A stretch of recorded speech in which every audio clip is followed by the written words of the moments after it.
deed weighed heavy in his coat pocket as Boone Whitmore rode up the long dirt road. 3 days in the saddle, dust in his beard, and the promise of finally owning land that was his alone. A place where no one could tell him what to do, where he might build something lasting. The cabin came into view just as the sun slipped lower, painting the horizon in muted fire. But something was wrong. Smoke curled from the chimney. The place wasn't empty. He slowed his horse. A man should have heard only silence here. Instead, 3 figures stood waiting on the porch, side by side like sentinels.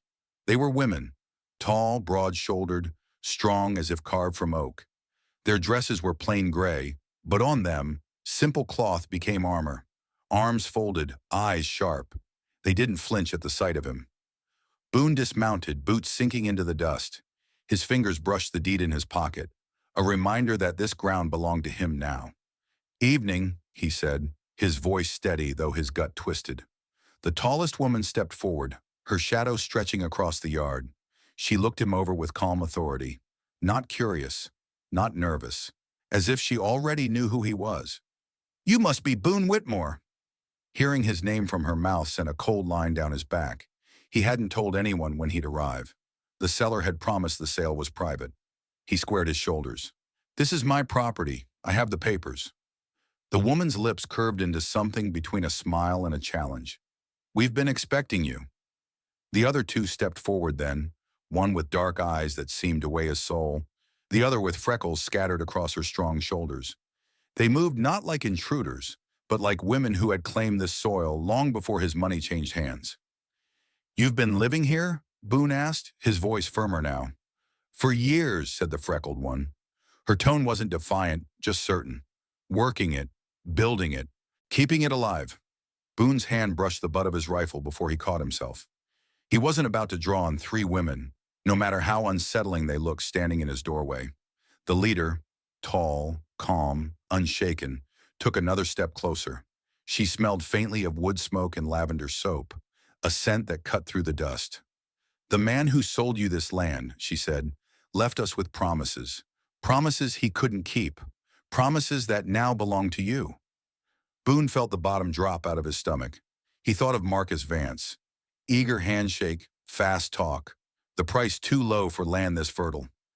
Boone had wondered at the bargain, but he hadn't asked questions. Now he wished he had. He pulled the folded deed from his pocket, holding it out like a shield. "This is all that matters. This land is mine." The freckled one laughed, low, humorless.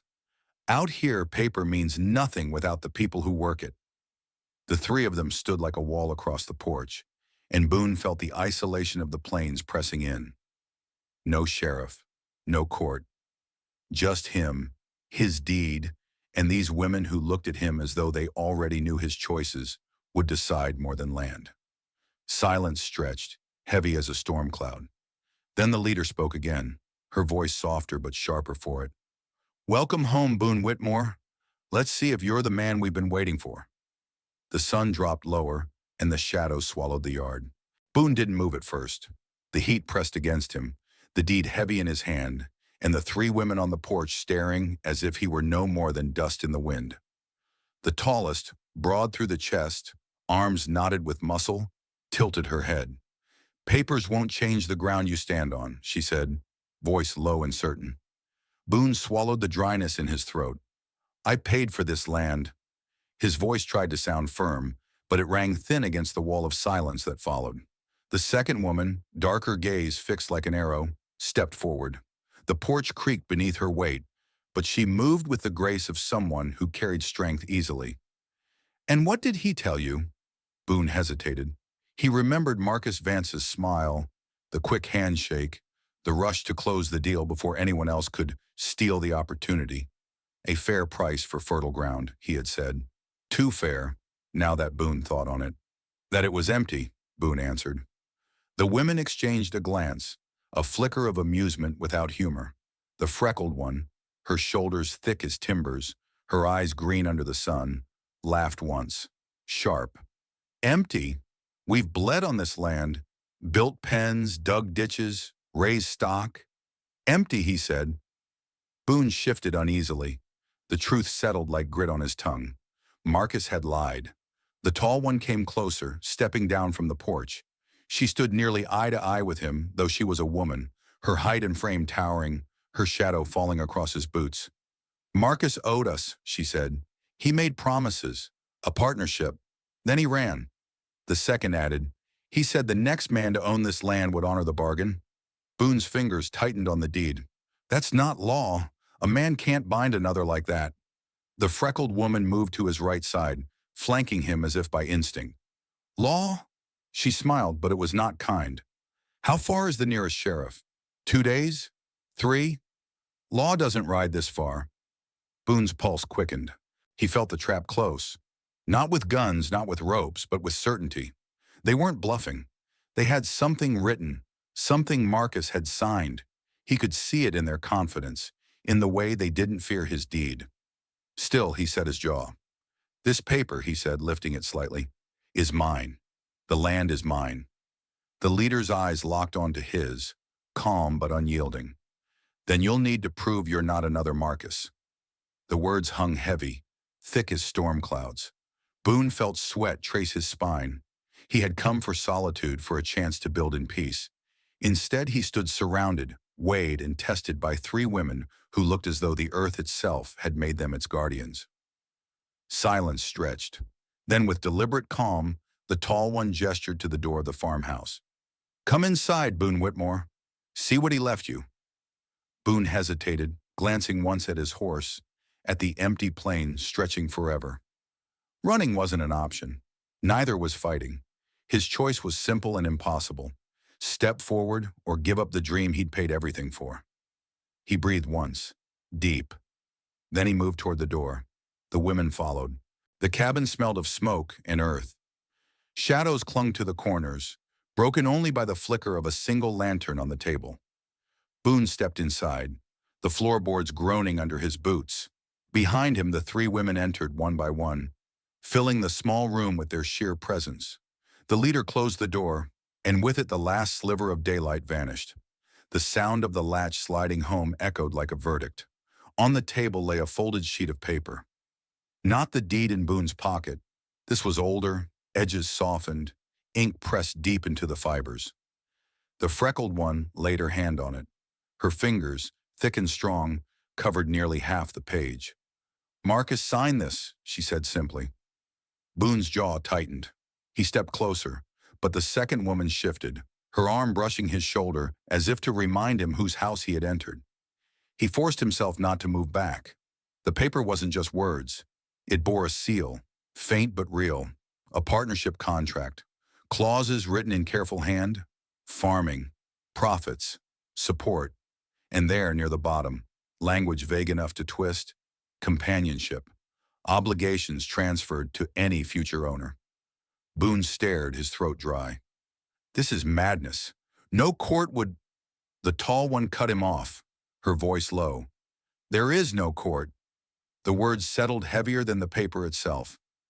Boone's mind raced. He had come here to start over, to live quiet, to work his own soil.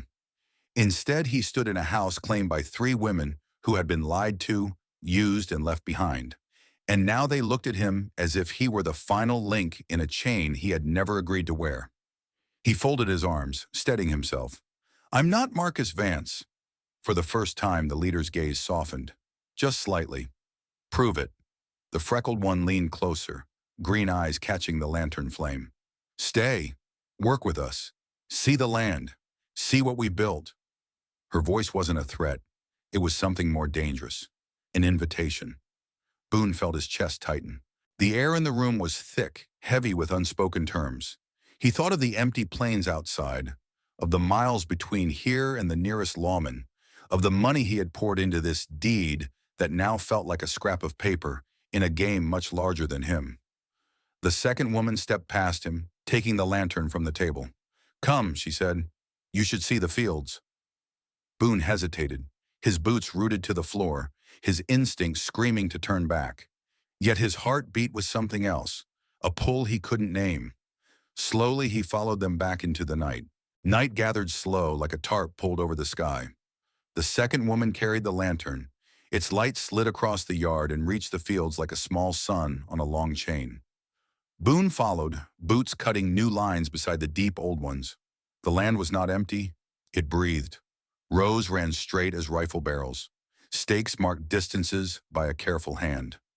Shallow terraces stepped down toward a narrow ditch cut with a mason's patience. The lantern showed the channel's hard edges. The clay sealed with straw and ash. The little gates chiseled into the bank.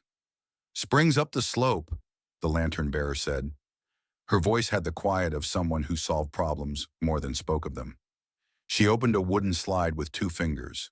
Water whispered through, dividing into lanes and shining like black glass under the moon. "It runs at night when loss is lowest. By dawn the beds drink their fill." Boone crouched. The work was precise, not lucky. He touched the clay and felt the grip of it. "You did this?" "All of us," said the freckled woman, pride slipping through the hard line of her mouth. "She drew it," a nod to the lantern bearer. "We dug." The tall one stood with her hands on the crossbar of a fence, shoulders like timbers set in stone.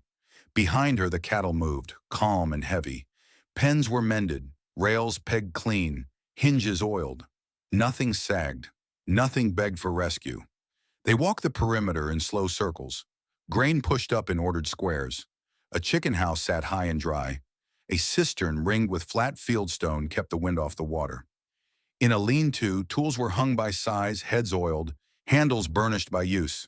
Boone read the yard like a ledger and saw surplus where others would see survival. He looked again at the women. The size of them no longer felt like a threat. It read now as the simple truth of work done day after day. Backs under weight, hands in earth. Bodies built by labor, not vanity. Calluses had their own language. He understood that language. "What did he promise you?" Boone asked at last. "Partnership," the tall one answered without turning. "And a share fair to the work." "And what did he take?" "Credit in our name." The freckled woman's jaw set. "Supplies, tools, a team." He signed for all of it, smiling, then sold the deed fast and rode. The lantern bearer raised the flame near a post. A square of paper was tacked there, its corners curled by wind. The ink had bled, but the message held. Names, totals, a date. Due in 30 days. A plain mark drawn beneath. A brand used by traders who smiled until the last day, then came with friends. "How long?" Boone asked. 2 weeks if they're slow," the tall one said. "One if they're not." Silence stretched. Coyotes called from the dark like thin wire. The spring whispered through its new throat and fed the beds. Above them, stars came on. "What are your names?" Boone asked. The tall one turned at last. "Helena." The freckled woman touched the post, steady, blunt-fingered. "Magdalene." The lantern-bearer closed the gate with a small wooden knock. "Ruth." Boone nodded once, as if the name settled something inside him. "I didn't come here to steal a life someone else built," he said. "I came to build mine." "Then build it here," Helena said. No softness in the words, but no edge either. Just wait. Ruth lifted the lantern so its light crossed his face. She studied what it found there. Lines of road, grit, stubbornness, not yet bent into cruelty. "You'll want numbers," she said. "You'll have them by morning." Madeline pointed toward the ridgeline where the road curled out of the world. "Tracks came today," she said. "Wagon, 3 horses. They turned back at the creek. They'll return when they're less polite." Boone looked at the ridge, then at the fields, then at the house that did not sag. He felt the deed in his pocket like a heartbeat, and new paper was not the measure here. "I'll sleep on it," he said. "Do," Helena answered. "Sleep under a roof we raised. Eat from a table we built. Then decide what your signature is worth." They walked back in a single line. Ruth with the light, Helena holding the night at bay by standing in it, Madeline marking the earth with sure steps. Boone came last, counting gates closed behind them, hands empty, mind full. On the porch, Ruth hung the lantern on a nail. The farm lay in a bowl of dark. Somewhere far off, a rider crested and dropped, a small shape swallowed by the land. Boone stood with the 3 of them and listened to the place he had thought was only dirt and boards. It had a voice. It asked a price. "Dawn," he said. "Dawn," Helena agreed. They left him a narrow room with a bed that did not wobble. He set the deed on the table and watched the paper in the lantern's last glow. For the first time since he bought the land, He understood what he had purchased. Not acres, not fences. A chance to be the kind of man whose name on a page meant something when the writers came. The light went out. The house held. And the spring kept running. Dawn came thin and gray, the kind that makes every nailhead shine. Boone woke before the rooster and washed at the pump, cold water biting his skin awake. The house murmured. A kettle, a knife on a board, boots on wood. The three women were already moving. Ruth brought coffee in a tin mug, steam curling like script he could almost read. She set a ledger beside it, columns straight as fence lines, numbers written tight. No apology, no plea, just facts. Madeline rolled out a second book. Orders, due dates, names of traders who smiled with both sides of their mouth. She tapped a page with a blunt finger. 2 carts of seed, a wheelwright's bill, salt, iron, kerosene. The list was not long. It was simply heavy. Helena stood at the window, shoulders filling the frame. She watched the ridge. We settle what we can. We face what we must. Boone ran a fingertip down the ledger. Yields, costs, calves born, hens laying. The land had a pulse, and they had caught it in ink. He set the book flat and spoke without lifting his eyes. You don't need a savior. You need a partner who won't run. Silence, then a small sound that might have been Ruth's breath easing. He laid out numbers. Sell the spare team before the traders arrive, hard but clean. Move grain through the East Settlement where coin runs straighter. Hold the kerosene. Trade cured hides instead. He marked totals with the side of a pencil. The plan did not erase the debt. It made it survivable. Helena turned from the window. What do you need to stay? A paper that means something when the wind blows, Boone said. Shares by thirds and a fourth, until my capital catches yours. Votes by 4, no tie breaks without the ledger. Work divided by skill, not by pride. No signing for each other. No taking on debt without every name. He lifted his gaze. And time, whatever grows between us grows on its own, or not at all. Magdalene's mouth twitched. Not a smile, the hint of one. Ruth fetched a sheet of foolscap, the edge straight as a horizon, and set an inkwell beside it. Say it again, she said. Slow. They wrote on the kitchen table, elbows nicking the wood, light widening through the window. Boone spoke clauses. Ruth shaped them, smaller and stronger. Madeline checked the arithmetic. Helena read each line aloud, voice steady, testing how the words sounded in the room that would have to live with them. They stopped only once, when Helena pushed back her chair and said, Fence first. On the north line, a brace had sagged. They went with tools on their shoulders, Boone packing rock under the post, while Helena set the rail, Magdalene cinched wire, Ruth tamped earth. Work said more than ink.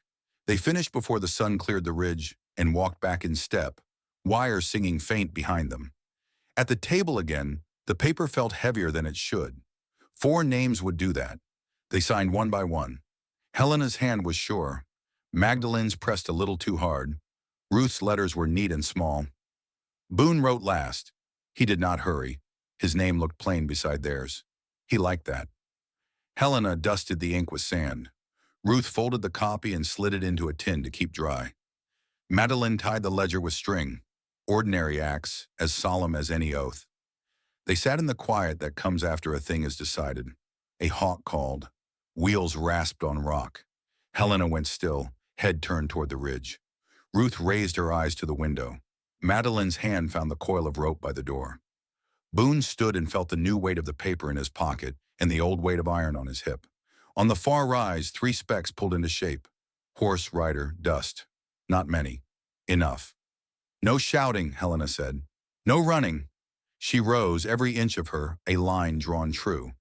We speak first. Boone checked the yard in a glance. Gates shut, tools stowed, water gate closed to keep the channels from turning to mud if hooves cut the ditch. He had not lived here a day, and still he knew where to stand.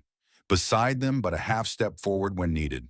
They stepped onto the porch shoulder to shoulder, the boards creaking under 4 sets of boots. The riders rolled nearer, dust rising soft and mean, the way trouble does when it knows your name. Helena's hands rested open at her sides. Madeline's jaw was set. Ruth's eyes were clear. Boone let his breath out and tasted cedar smoke and coffee and the edge of iron. He had signed for more than a share. He had signed for a stand. The wagons reached the gate and halted. The day began for real. They came with receipts and the kind of smiles men wear when they have already counted your losses. 3 riders, coats the color of debt, dust climbing their legs like smoke. The lead man, thin mustache, careful boots, lifted 2 fingers to the brim of his hat and let his gaze slide over the yard like a measuring tape. "Morning," he said, voice smooth as paper. "Name's Pike. We ride for the traders out of the East Road." Helena did not move, hands open, shoulders set. Ruth stood half a pace behind with the ledger under her arm. Madeline's coil of rope hung easy in one hand, as natural as breath. Boone felt the new paper in his pocket, the ink not yet tired. He stepped forward 1/2 step, no more, and let the gate keep its line between them. Pike flicked a glance at the cistern, the fence braces, the straight rows that promised yield if a season behaved. "Fine place," he said. "Shame about the accounts." He drew a folded sheet from his coat, columns and totals stamped with a tidy brand. "Past due," he said, tapping the bottom with a nail kept too clean for honest work. "Salt, iron, kerosene, 2 carts of seed, wheelwright's bill, interest from last month." His smile lifted. "Nothing personal." Magdalene's jaw worked once. Ruth opened the ledger and set it on the top rail where every number could stand in daylight. "Nothing hidden," Ruth said. "We owe what we owe." Pike's gaze moved to Boone, curious now. "And you are?" "Boone Whitmore," he said, voice even. He let the next words fall plain. "Partner." A flicker crossed Pike's face, a small subtraction to adjust for. "We settle what's fair," Boone continued. "We don't pay a ghost's lies." Helena's chin tipped toward the field. "Vance signed your papers. He also signed ours. He won't sign anything again." Pike considered the 3 women, the way they filled the porch in the morning both. "We don't collect promises," he said. "We collect goods." He lifted his eyes to the team in the pen. 2 horses, 6 heifers. Kerosene by noon. That clears the first page. "No," Boone said. The word surprised even him with how flat it landed. Pike's smile cooled. "You decline." "We trade value, not blood," Boone said. "You'll take the spare team and 2 cured hides. You'll mark off the wheelwright, 1 seed cart, and the iron in full. Remaining totals carry at last month's rate. We deliver grain to your East House in 10 days. 2 wagons. You send a receipt with a signature that holds." He nodded at the paper. "One of those tidy stamps." Ruth ran a finger down the ledger, already with the pencil ready. "Numbers hold," she said softly. Pike's eyes shifted to Helena, then to Magdalene's hands. The rope looked small in her grip. 10 days is a long time," he said. "It's as short as harvest allows," Ruth answered. "Cut shorter and you collect mud." Madeline stepped to the gate and set the rope on its post. Not a threat, a statement of readiness. The sun found the muscle in her forearm as she lifted the chain and let it rattle once. A small metal warning that traveled farther than voices sometimes could. Pike watched it, then drew breath through his nose like a man checking the weather. "We've been patient," he said. "You've been paid," Helena answered. "Slow because we had to build what he sold." She nodded at the channels glittering low and black. "We did not ask you to wait for that." The second rider shifted in his saddle, hand near the butt of a shotgun held vertical against his thigh. Boone did not glance at it. He looked only at Pike and let the quiet say how many lines would be crossed at once if another inch was taken. Pike felt it. His mouth pressed thin. He rolled the paper back into his coat as if the numbers might catch dust if they stayed out another second. "Spare team," he said at last. "And the hides. 10 days. East House." His eyes returned to Boone. "If the wagons don't show, we don't come with paper." Helena nodded once. "We'll be there." Pike drew a small brass stamp from his pocket, the tidy brand that made slow men honest, and pressed it to a receipt he scratched out on his saddle flap. He tore the slip clean and held it out. Boone did not take it. He let Ruth reach past him and accept the paper, slide it into the ledger, and lay the pencil across the seam. It mattered who kept the book. "Unhitch the team," Magdalene said. She didn't raise her voice. The horses turned toward the gate like they had always answered that tone. Boone walked with her into the pen. They worked without talk, loosening traces, tying lead ropes, checking shoes. When he passed a rein to Pike's man, the rider neither thanked nor sneered. He simply looked at Boone's hands and understood the work would go on here, with or without his approval. Pike wheeled his horse. 10 days, he said again. We're done being polite after that. Helena's eyes were clear as noon. So are we. They watched the riders dwindle down the road until dust stopped pretending to be men. The yard breathed. The cattle shifted, bored by the drama of small papers and thin smiles. Ruth opened the ledger, marked the receipt, and added 2 short lines with quiet strokes of her pencil. Team, out. Hides, out. She drew a box around 10 days and closed the book. Madeline set the empty harnesses on pegs, each to its hook. They'll try again, she said. Different angle. Maybe a friend with a badge who knows how to frown. Let them bring frowns, Helena said. She turned to Boone. We bring grain. Boone looked down the road, then at the fields, then at the house with its straight roof and the table where ink had dried. He felt lighter and heavier at once, the way a man does after he lifts something he intends to carry a long time. 10 days, he said. We make them count. Ruth nodded. We'll need sacks, rollers sharp, axles greased, 2 spare pins, and a man at the river ford. She tapped the ledger. Names by sundown. Routes before dark. Magdalene tossed him a strap. You lead the west cut, she said. I'll take the lower beds. Ruth can watch the gate. Helena, we'll walk the fence, Helena finished, and meet whatever the ridge sends next. They moved then, the 4 of them, the yard changing shape around their motion like a map redrawn. Work found hands, plans found edges. The morning settled into purpose. From the ridge, a hawk drew a line across a sky as clean as paper. Below, 4 names already meant more than ink. 10 days meant no wasted motion. The yard learned their names in the language of work. Boone took the west cut. Sickle, sweep, bind. He moved like a man who had been alone too long and remembered how to share only with his hands.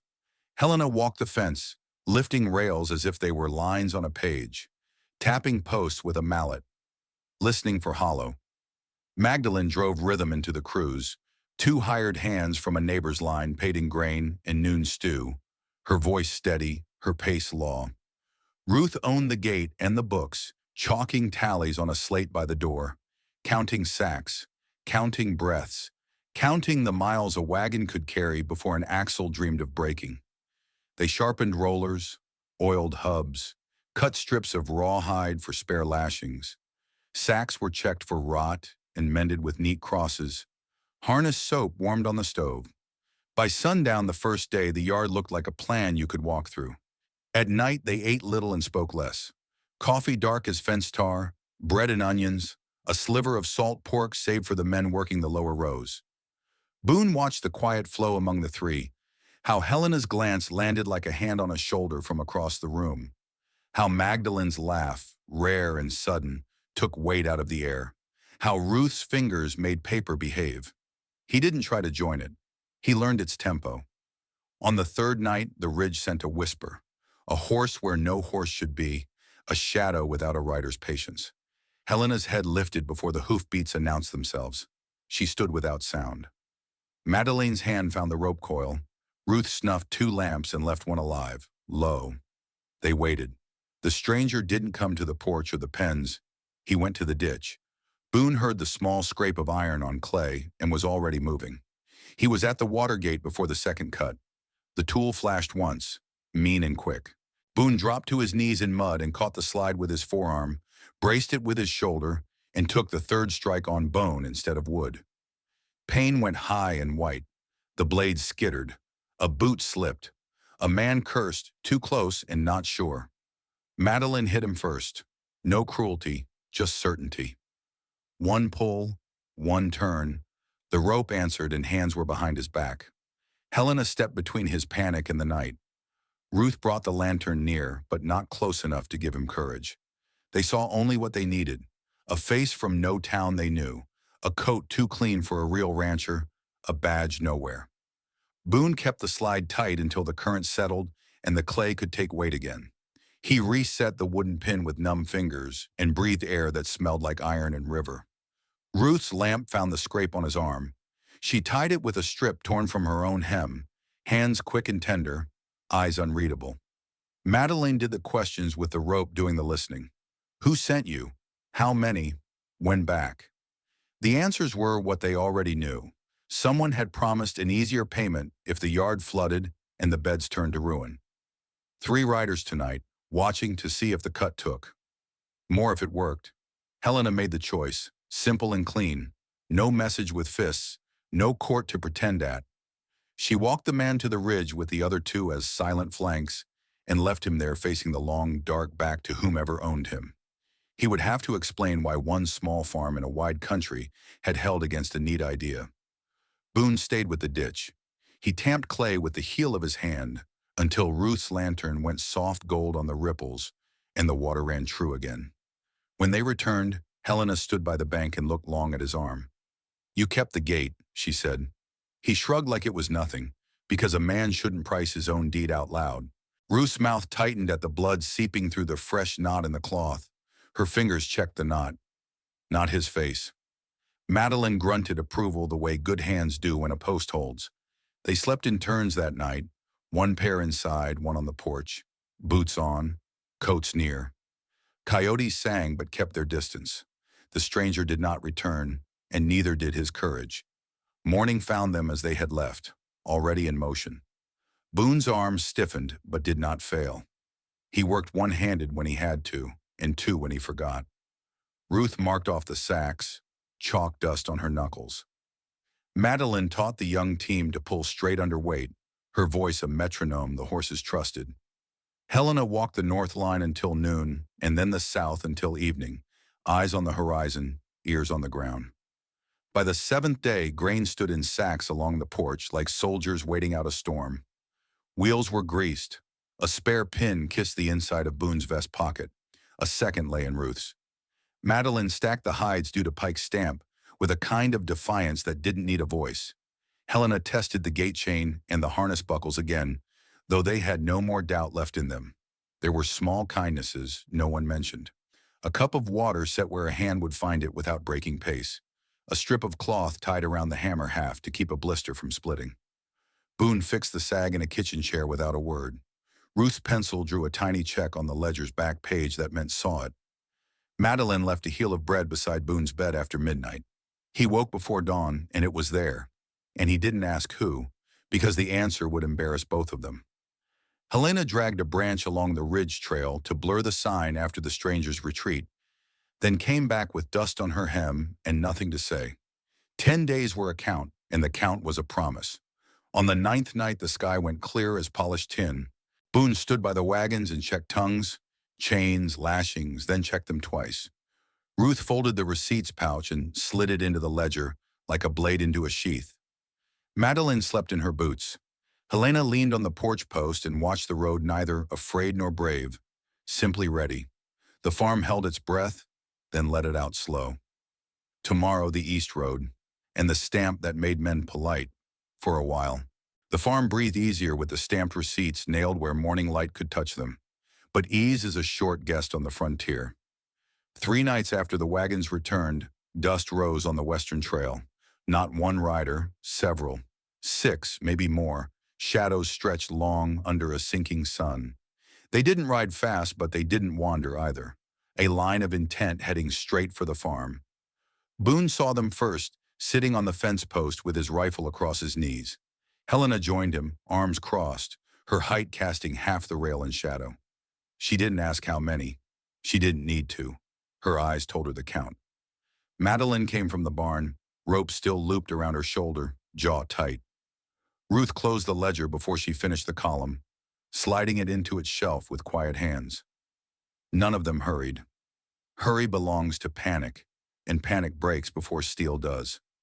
They gathered in the yard as the riders drew near. The lead horse bore a man in a long coat with brass buttons and no dust on his boots. His badge shone the way cheap metal shines, too bright, too eager. He called himself Deputy Marshal, though no name followed it that anyone trusted. "You're harboring 3 fugitives," he said, voice carrying the weight of borrowed authority. "Turn them over and keep your farm." The lie hung clumsy in the air. Helena stepped forward, taller even on flat ground than the mounted man above her. "These women built this farm," she said. "They aren't fugitives, and nothing here belongs to you." Her voice was steady enough to make the horses flick their ears. Boone stood silent beside her, rifle low but ready, the kind of readiness that doesn't show off. Madeline coiled her rope slow, each turn a sentence he didn't want to read. Ruth moved nothing but her eyes, which held the kind of patience that scares men who think law is only a badge. The marshal shifted in his saddle, brass catching the last of the light. Behind him, one rider spat. Another nudged his horse. They weren't sure anymore if this was work or trouble. "Papers say otherwise," the marshal said. He pulled a folded sheet from his coat. Even from the ground they could see it. A counterfeit so poor it insulted the dust it rode in on. Ruth stepped forward, ledger in her hand. She opened to the last page and lifted it for the sun to strike. Pike's stamp glowed red and deep. Territorial seal, numbers, signatures that mattered. Real ink against real work. "This paper pays more than your badge," she said softly. The men behind the marshal shifted again. One cleared his throat, uneasy. Horses tossed their heads. The marshal's smile cracked. "You'll regret this," he said, but he didn't ride closer. His men looked at him, not at the farm, and saw no path forward worth the bruises. Helena held his gaze until he broke it. Then she turned her back on him, which was louder than any threat. Boone never lifted the rifle. He didn't need to. The farm itself had answered. The riders wheeled away one by one, dust rising behind them. The marshal lingered a breath too long, then followed, his brass badge dull in the dying light. Silence filled the yard again, broken only by the creak of wood and the settling of hooves. Boone let out a breath he hadn't meant to hold. Madeline uncoiled her rope and hung it on the fence like the matter was finished. Ruth returned the ledger to its place. Helena's eyes stayed on the horizon until the dust was gone. That night they ate in quiet, the four of them at the long table, lantern light soft on tired faces. No toast, no words of victory, just bread, beans, and the simple truth that they still sat together under the same roof. The farm had stood, and for now that was enough. Morning came clear and cool, as if the land itself had chosen not to remember the night before. The farm stood whole, fences unbroken, ditches running true, cattle lowing as though nothing had happened. But all four of them carried the weight of what had passed, the echo of riders turning back, the memory of a badge that meant nothing. Boone walked the east line with his arm brushing posts, checking rails like a man counting blessings. His rifle stayed slung, not because danger was gone, but because trust had grown in its place. Helena worked beside him, hammer in hand, setting nails deep. She didn't speak, but when the rail held true under her strike, Boone felt it like a word she had chosen not to say. Madeline led the teams into the lower field. Horses trusted her rhythm. Rope followed her hand like it was born for her grip.